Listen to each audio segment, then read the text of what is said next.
दंदरौवा मंदिर शताब्दीपुरम में भागवत कथा 8 अक्टूबर से ग्वालियर। सामाजिक संस्था we care by social and medical services द्वारा श्राद्ध पक्ष में पितरों की शांति एवं कोरोना में जान गंवा चुकी मृतात्माओं की शांति के लिए 8 अक्टूबर से 15 अक्टूबर तक श्रीमद् भागवत कथा एवं स्वास्थ्य यज्ञ महोत्सव का शुभारंभ दंदरौवा मंदिर शताब्दीपुरम में किया जा रहा है।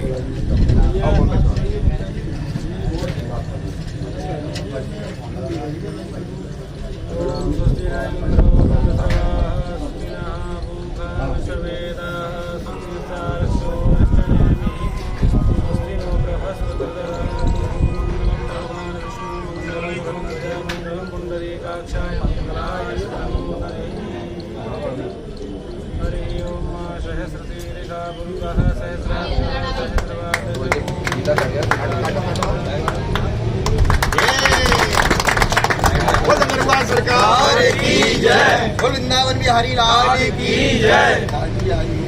बोलो बाके बिहारी लाल की। आपको जय श्री राम जय श्री राधे निवेदन कर रहा हूँ। आप सब पधारे, आपका बहुत बहुत अभिनंदन और आगे की जानकारी बानो भैया आपको दे ही रहे। इसके लिए एक ईश्वर से प्रार्थना ही कर सकते हैं, क्योंकि दवाइयां तो उस वक्त भी सब दे रहे थे कोविड में डॉक्टर्स, लेकिन कितने बच पाए वो आज हमारे साथ हैं और जो नहीं है उनको भी याद कर रहे हैं। मैं वही जानकारी आप लोगों को सूचित करने जा रहा हूँ कि इस संस्था की स्थापना भी हम लोगों ने कोविड टाइम ही करी। 20 सदस्यीय टीम ने कोविड टाइम में अपनी जान हथेली पे लेकर आम जनों की सेवा में पूरा सर्वस्व न्यौछावर किया था, जिसके लिए जिला दंडाधिकारी कलेक्टर साहब द्वारा सम्मानित भी किया गया इस संस्था को। लगातार 2 वर्ष से 3 वर्ष हुए टोटल हमारी संस्था को, लगातार 3 वर्ष से हमें रैंक नोट से भी सम्मानित है। और विशेष मेरा नाम गोविंद रत्न लगाए हूँ मैं, और इस संस्था को प्रेरणा मुझे दंदरौवा सरकार से मिली और ये संस्था मैंने 3.5 साल पहले चालू किया। ये मेरी इच्छा थी कि इस संस्था को डालने से मैं कम से कम उस तबके को, जिस तबके को कोई नहीं देखता है, प्रशासन भी नहीं देखता है, उस तबके की सेवा में कर सकूँ। एक सेवा भाव मन में था, तो ये संस्था का मैंने गठन किया।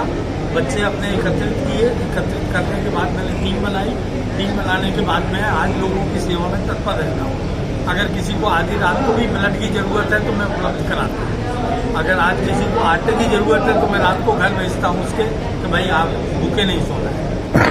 उसके साथ साथ मैंने 2-3 कार्य ऐसे किए। ब्लड रेड क्रॉस सोसाइटी को मैं 100 यूनिट ब्लड डोनेट कर चुका हूँ कि ब्लड कैंप लगा करके। उसके बाद डबरा के क्षेत्र में बहुत ज़्यादा बाढ़ आई। कलेक्टर साहब का आदेश था कि नगर सब कुछ सेवा बन सकती है। मैंने बिल्कुल बनाएंगे साहब को, मैंने वो सेवा का प्रभार अपने ऊपर लिया। सिर्फ कलेक्टर साहब और कमिश्नर आपको सब साथ ले गया। यहाँ से 3 ट्रक सामग्री लेके गया। चैम्बर ऑफ कॉमर्स के सेक्रेटरी प्रवीण अग्रवाल साहब ने ग्रीन झंडी दिखाई थी हमको, वहाँ से मैं ट्रक लेके गया। मैंने गाँव 7 गाँव में मैंने सारा सामान बांटा। सूरत से मैंने साड़ियाँ नई मंगाई, पुरानी साड़ी किसी को नहीं दी। नई साड़ियाँ मंगा करके हर घर में हर बेटी को, बहू को 2-2 साड़ी में दे के आया। दाल चावल सामग्री जो भी थी, चप्पल जूते, जिसको जो चाहिए था, मैंने सभी का कार्य पूरा किया। और भी उनसे बोल के आया था कि किसी चीज़ की आवश्यकता है आप मुझे निश्चिंत होकर कॉल करें, मेरी संस्था आपके लिए आधी रात को आ जाए। आदरणीय, जैसे कि अभी आपने कहा कि आपने सूरत से साड़ी मंगवाई, तो क्या माध्यम रहा आपका इतनी सारा सामान मंगाने का? नहीं, माध्यम कुछ नहीं था। लोग नहीं आ पा रहा। हाँ, जल्दी नहीं आ पा रहा था, लेकिन समस्या ये थी कि लोगों की डिमांड थी। पहले हमने विजिट किया गांव-गांव, तो बोले हमारा पूरा घर बह गया, बर्तन नहीं बचे, सब कुछ भी नहीं बचा है, कपड़े भी नहीं बचे हैं, हम लोग टेंट हाउस में पड़े हुए। तो भोजन की व्यवस्था जहाँ तक था, कलेक्टर साहब बोले मैं दोनों टाइम खाना बंटवा देता हूँ टेंट में। इसके अलावा मुझे ऊपर प्रशासन से और कोई मदद नहीं मिली। मैंने बाकी का काम आप मेरे ऊपर छोड़ दो, मैं कर दूँगा, कोई दिक्कत नहीं। हमारी संस्था के लिए मैं अपने इष्ट मित्र परिवार और मैं खुद भी उस पर पैसा लगाता हूँ। अगर जैसे मेरे पास कलेक्शन 2 लाख रुपए आ गया तो 2 लाख की और ज़रूरत पड़ रही है तो मैं खुद देता हूँ।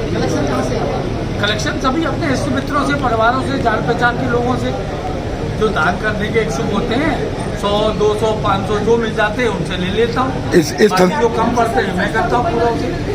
इस संस्था की आगे की रूपरेखा क्या है? आगे की रूपरेखा ये है कि मैं चाह रहा हूं कि मेरी संस्था इस लेवल पे पहुंचे कि मैं हर शहर में एक ब्रांच एनजीओ की खोलूं, जिससे उस शहर के भी गरीब परिवारों का भरण पोषण कर सकूं। आप काफी अच्छा सराहनीय कार्य कर रहे हैं, क्या सोचते हैं सरकार आपकी कैसे मदद कर सकती है? नहीं, मैं प्रयास जारी है मेरा। मैं एक्चुअली पीएम मोदी जी के साथ में चैटिंग मेरी चलती है। उन्होंने कहा 3 साल के कार्यकाल में जो आपने कैंप लगाए हैं, जो आपने किया है, वो सारी फाइल लेकर के आप आकर के मुझसे मिलें, तो पीए के थ्रू मैं मोदी साहब से संपर्क करूंगा।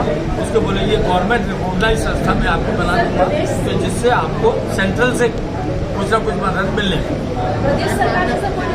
प्रदेश सरकार ने साफ मना कर दिया कि बोले साहब हमने एनजीओ को हेल्प नहीं करती, सिर्फ सेंटर हेल्प करता है, इसलिए आप सेंटर। आपने कैंप अभी तक कितने लगा दिए और कितने लोग सदस्य काम कर रहे हैं? कम से कम 50 कैंप में लगा चुका हूँ साहब। 50 कैंप है, ब्लड के, आंखों के, डॉक्टरों के मैं चेक करा चुका हूँ। गाँव जाकर गरीबों को जिनको दवाइयाँ नहीं मिली, मेडिसिन इकट्ठी करके ले, सारे डॉक्टर से मैं सैंपल की मेडिसिन उठा के लाया। आपके आशीर्वाद से मैं ऐसी कंपनी में रहा हूँ जहाँ सारे डॉक्टर मेरे परिचय थे।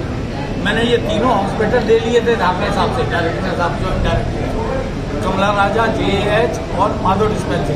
मैंने इसकी साफ सफाई की व्यवस्था मेरी और मेरी टीम की, और उन्होंने मुझे हाँ भी कर दिया। बोले नगाई साहब आप तीनों देखो, मुझे कोई दिक्कत नहीं।